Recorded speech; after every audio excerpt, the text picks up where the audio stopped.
साथियों, आज भारत मुक्ति मोर्चा के द्वारा और साथ साथ में राष्ट्रीय आदिवासी एकता परिषद के द्वारा साथ साथ में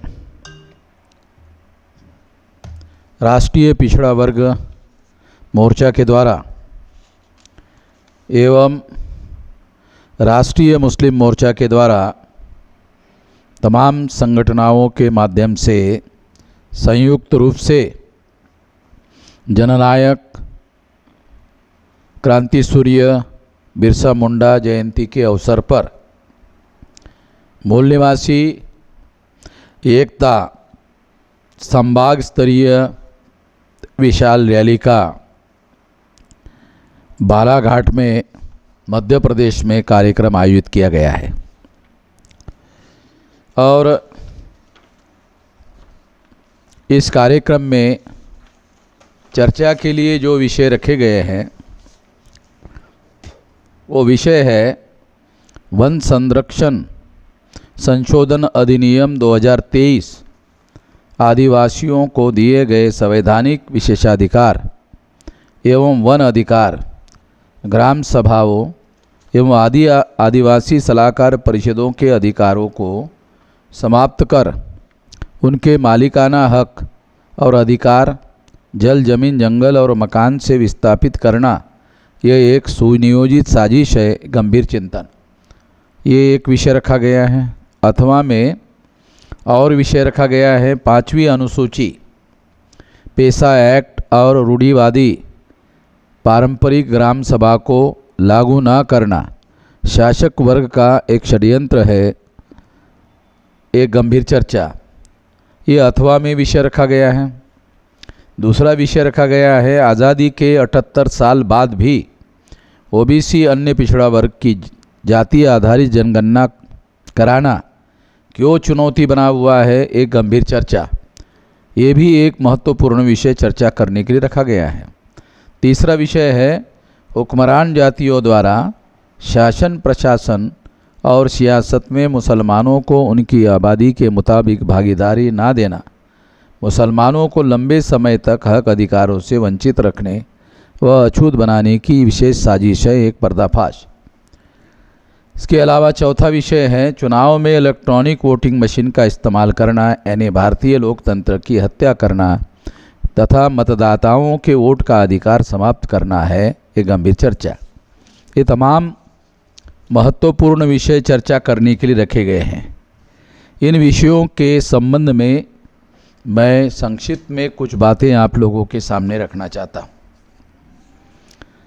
और रखने के पहले मैं आज के इस कार्यक्रम में उपस्थित रहने वाला था, मगर कुछ अन्य महत्वपूर्ण जिम्मेदारियों की वजह से मैं बालाघाट में उपस्थित नहीं रह पाया। इसलिए राष्ट्रीय स्तर पर कार्यरत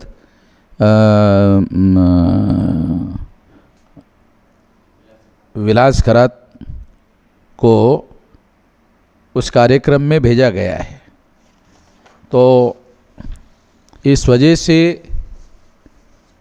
मैं आप लोगों के सामने इस विषय पर अपने ख्यालात वीडियो रिकॉर्डिंग करके आप लोगों के पास भेज रहा हूं, ताकि मेरे ख्यालात या मेरे विचार आप लोगों को इसके बावजूद भी सुनने के लिए मिले। साथियों, आज दिल्ली में केंद्र में भारतीय जनता पार्टी की सरकार है और इस सरकार के द्वारा वन संरक्षण के नाम पर आदिवासियों के जो अधिकार है उसमें संशोधन करने का कार्य किया गया है। इस संशोधन की वजह से जो आदिवासियों को संविधान में बाबा साहब अम्बेडकर के द्वारा विशेष अधिकार बहाल किए गए थे, वो अधिकार समाप्त होने का खतरा पैदा हो गया है। और इस वजह से उसमें आदिवासियों के लिए जो सलाहकार परिषदों की व्यवस्था थी, उनको जो अधिकार दिए गए थे और केंद्र सरकार को, राज्य सरकार को आदिवासियों के लिए अगर कुछ भी करना है तो उन सलाहकार परिषदों से सलाह मशवरा करना जरूरी था। ये कानून समाप्त करने की वजह से और आदिवासियों का जो अधिकार है वो अधिकार समाप्त करने की वजह से आज आदिवासियों का जल, जमीन, जंगल और मकान ये विस्थापित होने का खतरा पैदा हो गया है। और आदिवासी लोग जब विस्थापित हो जाते हैं तो वो अपने ज़मीन से पूरी तरह से कट जाते हैं, काट दिए जाते हैं और परिणामतः उनके सामने उतर निर्वाह की बड़ी समस्या पैदा हो जाती है। और इस तरह से फिर आदिवासी सारे देश भर में बिखर जाते हैं और अपनी जड़ों से पूरी तरह से काट दिए जाते हैं। एक बहुत बड़ा षड्यंत्र है। रोटी रोजी का ही नहीं, मान सम्मान, इज्जत, अधिकारों का भी मामला समाप्त हो जाता है। इसलिए इस बात को जानना समझना बहुत ज़्यादा ज़रूरी है। इस जानकारी को ध्यान में रखते हुए आज इस विषय पर मैं अपने विचार आप लोगों के सामने रख रहा हूँ। हम इसके विरोध में हैं और इसके लिए राष्ट्रीय स्तर पर केवल मध्य प्रदेश में नहीं, आदिवासी लगभग 20-22 राज्यों में बिखरे हुए हैं। तो राष्ट्रीय स्तर पर बड़े पैमाने पर एक्शन करने के काम में हम लोग लगे हुए हैं और इन अधिकारों का, आदिवासियों के विशेषाधिकारों का जो हनन हो रहा है उसको रोकने के लिए हम लोगों ने इसके पहले भारत बंद करने का, आदिवासियों के हक और अधिकार के लिए भी काम किया है और आने वाले समय में भी हम लोग करेंगे। और किसी भी हालत में, किसी भी परिस्थिति में इसमें समझौता नहीं किया जाएगा। ये शासक वर्ग के लोगों को ध्यान रखना होगा। और ये शासक वर्ग के लोग, चाहे फिर वो बीजेपी के लोग हो, चाहे कांग्रेस के लोग हो, ये शासक वर्ग कौन है? तो पहले तो अंग्रेज़ों के समय में अंग्रेज शासक वर्ग था। अंग्रेज़ों के जाने के बाद ब्राह्मण भारत का शासक वर्ग बन गया है और ये जो ब्राह्मण भारत का शासक वर्ग बन गया है ये अधिकारों के विरोध में साजिश कर रहा है, षड्यंत्र कर रहा है। आज जो भारतीय जनता पार्टी की केंद्र में सरकार है और भारतीय जनता पार्टी की सरकार है, इसका मतलब है भारतीय जनता पार्टी की सरकार बनाई किसने? तो आरएसएस ने बनाई।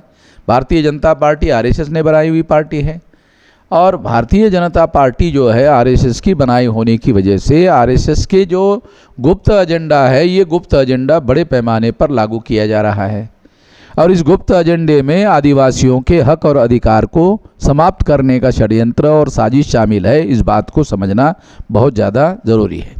आदिवासी लोगों को 5वीं अनुसूची के अनुसार ग्राम सभा को विशेष अधिकार दिए गए हैं, मगर शासक वर्ग के लोगों के द्वारा ये ग्राम सभा के सारे अधिकार, ये जो नया कानून बनाया गया है वन संशोधन अधिनियम, इसकी वजह से ये अधिकार जो है, ग्राम सभा के अधिकार जो है समाप्त किए गए हैं। सरकार को बंधन था कि आदिवासियों की जो ग्राम सभाएँ हैं उन ग्राम सभाओं को सलाह मशवरे के लिए उपयोग करना है, सलाह मशवरे के बगैर कोई कानून नहीं लागू करना है, मगर ये अधिकार समाप्त कर दिए गए हैं। इसका मतलब है आदिवासियों के जल, जमीन और जंगल पर कब्जा करने का षड्यंत्र चल रहा है। हम लोग इसके तीव्र विरोध में हैं, घोर विरोध में हैं और आने वाले समय में फिर एक बार इसके लिए हम लोग भारत बंद करने का ऐलान कर सकते हैं। इसके अलावा आज़ादी के 78 साल हो गए हैं। 78 साल में जो ओबीसी के लोग हैं, पिछड़े वर्ग के लोग हैं, उन लोगों की गिनती तक नहीं की गई है, जाति आधारित गिनती नहीं की गई है। इन लोगों को संख्या कितना है, इतनी संख्या गिनने की भी ज़रूरत महसूस नहीं हुई है। अंग्रेज़ों के समय में 1931 तक ओबीसी को जाति आधारित गिनती के आधार पर गिना गया था और उसके अनुसार 1930 तक के जो आंकड़े अवेलेबल हैं उसके अनुसार ओबीसी की संख्या 52% बताई गई है।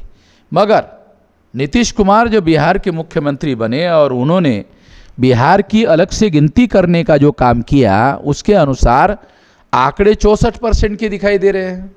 इसका मतलब ये है कि अगर ओबीसी की संख्या 64% है तो फिर ओबीसी के लोगों को संख्या के अनुपात में अधिकार दिया जाना बहुत ज़रूरी है। ये देने तक ये बात और ध्यान रखना ज़रूरी है कि ओबीसी कोई होमोजीनियस ग्रुप नहीं है। ओबीसी जो है वर्ण व्यवस्था के अधीन ओबीसी शूद्र वर्ण है। बहुत सारे जो हमारे एससी, एसटी, ओबीसी माइनॉरिटी के लोग हैं, उन लोगों को ये भी समझ में नहीं आता कि शूद्र कौन है। वर्ण व्यवस्था में जो शूद्र वर्ग के लोग हैं वो ओबीसी के लोग हैं। बहुत सारे लोग ऐसा मानकर चलते हैं कि अछूत लोग शूद्र वर्ण के लोग हैं। अछूत तो चौथे वर्ण के बाहर के लोग हैं, वर्ण व्यवस्था के बाहर के लोग हैं, और जो शूद्र वर्ण है वो चौथा वर्ण है, ब्राह्मण क्षत्रिय वैश्य शूद्र चौथा वर्ण है। और अस्पृश्य जो है वर्ण व्यवस्था के अधीन नहीं आते हैं, अस्पृश्य वर्ण व्यवस्था के बाहर के लोग हैं। खास तौर पर 3 वर्ग जो है, एक शेड्यूल कास्ट जो अछूत है, दूसरा शेड्यूल ट्राइब जो आदिवासी है, और तीसरा नॉमिडिक ट्राइब। ऐसे 3 वर्ग ऐसे हैं जो वर्ण व्यवस्था के बाहर के लोग हैं। इस हिसाब से अगर देखा जाए तो वर्ण व्यवस्था में जो चौथा वर्ण है, शूद्र वर्ण है, वो एक ओबीसी से संबंधित वर्ग है। एससी एसटी के लोगों को भी पता नहीं है, वो लोग भी अछूतों को शूद्र मानने लगते हैं। उनके पढ़े लिखे लोगों के अंदर जानकारी का अभाव है। बाबा साहब आम्बेडकर ने ओबीसी के लिए अलग से एक किताब लिखा, उस किताब का नाम है हु वेर द शूद्रास, यानी शूद्र पहले के कौन थे। और फिर दूसरा किताब लिखा अनटचेबल। इसका मतलब है बाबा साहब आम्बेडकर के अनुसार शूद्र अलग वर्ग के लोग हैं और अनटचेबल अलग वर्ग के लोग हैं। तो अनटचेबल लोग और आदिवासी लोग ये मानकर चलते हैं कि वही शूद्र वर्ण के लोग हैं। गलत बात है, अनटचेबल शूद्र वर्ण के लोग नहीं है। वर्ण व्यवस्था में जो ओबीसी के लोग हैं वो वर्ण व्यवस्था में शूद्र वर्ण के लोग हैं। ये बात एससी एसटी के लोगों को भी मालूम नहीं है और ये बात ओबीसी के लोगों को भी मालूम नहीं है। ओबीसी के लोगों को जो मंडल कमीशन के अनुसार आरक्षण देने का मामला सामने आया है, वो वर्ण व्यवस्था में वो शूद्र वर्ण के होने की वजह से, यदि ओबीसी के लोग क्षत्रिय वर्ण के रहे होते तो फिर उनको आरक्षण नहीं मिलता। जैसे आज भी जो क्षत्रिय वर्ण के लोग हैं उन लोगों को आरक्षण नहीं मिलता। अगर वास्तव में ओबीसी के लोग क्षत्रिय वर्ण के होते तो फिर उनको भी रिजर्वेशन नहीं मिलता। इसलिए ये सही तरीके से जानकारी रखना बहुत ज़्यादा ज़रूरी है और इसलिए इनकी अलग से जाति आधारित गिनती होना ज़रूरी है। और अगर मान लो बिहार की तरह सारे देश की संख्या 64% अगर निकलती है तो फिर अदर बैकवर्ड क्लासेस के लोगों को कम से कम 2-3 हिस्सों में बांटकर सभी को ये हक और अधिकार दिए जा सकते हैं या इनको अलग से अधिकार दिए जाने चाहिए, संख्या के अनुपात में दिए जानी चाहिए। संख्या के अनुपात में इनको हक और अधिकार मिले, इसकी लड़ाई इनकी अलग गिनती करने के बाद ही संभव है। संख्या का एक एहसास होता है कि हमारी इतनी सारी संख्या होने के बावजूद भी हम लोगों को पर्याप्त अधिकार नहीं मिल रहे हैं। जब ये जानकारी हो जाएगी सारे देश के लोगों को कि ओबीसी की संख्या 64% है बिहार की तरह, तो सारे देश भर में इसका अलग कोटा निर्धारित करने का अलग से आंदोलन खड़ा किया जा सकता है। और ये आंदोलन खड़ा हो सकता है, ये खतरा ब्राह्मण लोगों को लगता है। इस वजह से वो लोग चाहे आलट पालट के कांग्रेस जाती बीजेपी आती, बीजेपी जाती कांग्रेस आती, ये दोनों जो पार्टियां हैं ये द्विजों की पार्टियां हैं, ब्राह्मणों की पार्टियां हैं। इसलिए ये लोग नहीं चाहते हैं कि ओबीसी की अलग से जाति आधारित गिनती हो, क्योंकि फिर उन लोगों को शासन प्रशासन में हिस्सेदारी देने का मामला खड़ा हो जाएगा। और जागृति बढ़ने से, अलग समूह होने से उनका अलग से एक आंदोलन, इंडिपेंडेंट आंदोलन खड़ा हो सकता है और उससे उनको तमाम हक और अधिकार मिलने का आधार पैदा हो सकता है। ये बात हम लोगों को निश्चित रूप से समझना बहुत ज़्यादा ज़रूरी है। तीसरा विषय है हुक्मरान जातियों द्वारा शासन प्रशासन और सियासत में मुसलमानों को उनकी आबादी के अनुसार भागीदारी ना देना, मुसलमानों को साथ लंबे समय तक अधिकार वंचित रखने का और मुसलमानों को अछूत बनाने का षड्यंत्र हो सकता है। साथियों, ये बहुत गंभीर विषय है। जिस तरह से पूर्व के बुद्धिस्ट लोगों को उन्होंने ब्राह्मणों का वर्चस्व अमान्य करने की वजह से बाद के समय में बुद्धिस्ट लोगों को ब्राह्मणों ने अछूत बनाया, समाज से उनको बहिष्कृत किया। आज समाज से मुसलमानों को बहिष्कृत करने का अभियान चल रहा है। बहिष्कृत करने की वजह से पूर्व में जैसे बुद्धिस्ट अछूत बना दिए गए, उसी तरह से मुसलमान भी अछूत बनाए जा सकते हैं। आजकल ऐसा गुप्त रूप से आरएसएस के द्वारा प्रोपेगेंडा चलाया जा रहा है कि मुसलमानों के जो व्यावसायिक सेंटर है, जो उनके दुकान हैं, चाहे किराना दुकान हो, चाहे सब्जियों की मंडियां है या सब्जियों के ठेले लगा करके वो घूमते हैं, उनसे सब्जी खरीदना बंद कर दे, ऐसा गुप्त प्रोपेगेंडा चल रहा है आरएसएस भाजपा के द्वारा, ब्राह्मणों के द्वारा। ये जो गुप्त प्रचार चल रहा है, इसकी वजह से क्या होगा? इसकी वजह से बहिष्कार होने का खतरा हो सकता है। और पूर्व में बुद्धिस्ट लोगों पर इसी तरह का बहिष्कार करने की वजह से उन लोगों को अछूत बनाया गया था। इसी तरह से आज के तारीख में ये खतरा पैदा हो गया है मुसलमानों को अछूत बनाने का। ये बहुत भारी षड्यंत्र है। मुसलमानों को इसके बारे में सतर्क रहना चाहिए। और मुसलमानों को सतर्क रहने का क्या मतलब है? मुसलमानों को एससी एसटी ओबीसी के साथ मिलकर सारे देश भर में मिलजुल कर आंदोलन खड़ा करने का काम करना चाहिए। अगर मुसलमान एससी एसटी ओबीसी के साथ मिलकर आंदोलन नहीं करता है तो उनके ऊपर यह संकट आ सकता है। दूसरी एक महत्वपूर्ण बात है, धार्मिक कर्तव्य क्या है मुसलमानों का? तो मुसलमानों का धार्मिक कर्तव्य ये है कि मुसलमान जो है मजलूमों के साथ दोस्ती करे। ये आदेश है उन लोगों को, कुरान का आदेश है, अल्लाह ताला का आदेश है कि मजलूमों के साथ उनको दोस्ती करनी चाहिए, मित्रता करनी चाहिए और इसके आधार पर गठबंधन बनाने का काम करना चाहिए। अगर ऐसा होता है तो निश्चित रूप से भारत में एक बहुत बड़ा बदलाव आ सकता है। ये बहुत बड़ा बदलाव लाने के लिए भी बहुत बड़े पैमाने पर कोशिश किया जाना बहुत ज़रूरी है। आखिरी विषय इलेक्ट्रॉनिक वोटिंग मशीन का। इलेक्ट्रॉनिक वोटिंग मशीन अमेरिका और यूरोप में बनाई गई मशीन है और ये इलेक्ट्रॉनिक वोटिंग मशीन के द्वारा सारे दुनिया में लगभग इलेक्ट्रॉनिक वोटिंग मशीन पर पाबंदी लगाई गई है। अमेरिका में और यूरोप में बैलेट पेपर पर वोट होता है। हमारा देश इतना ज़्यादा एडवांस नहीं है। हो सकता है देश एडवांस हो, मगर देश की प्रजा आज भी 80% जो है वो संगणक से साक्षर नहीं है। वो अक्षर की साक्षरता अभी पूरी नहीं हुई है। तो संगणक की साक्षरता, कंप्यूटर की साक्षरता कहाँ पूरी होगी?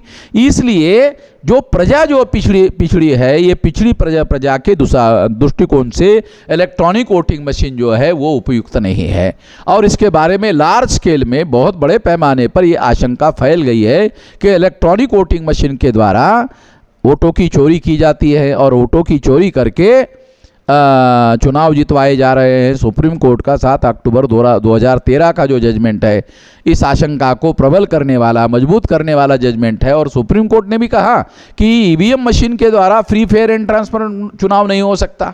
ये पुराना जजमेंट है और इस दृष्टि से निश्चित रूप से ये खतरा बरकरार है और इसलिए इलेक्ट्रॉनिक वोटिंग मशीन के जगह बैलेट पेपर का उपयोग होना चाहिए और बैलेट पेपर के द्वारा ही चुनाव करवाया जाना चाहिए। हम लोग इसके प्रबल समर्थक हैं और इसके लिए आवश्यकता के अनुसार आने वाले समय में बहुत बड़ा आंदोलन देश में हम चालू करेंगे और चलाएंगे। इस मौके पर मैं इतना ही कहना चाहता हूँ। आपने मेरी बात ध्यान से सुनी, इसके लिए आभार, धन्यवाद।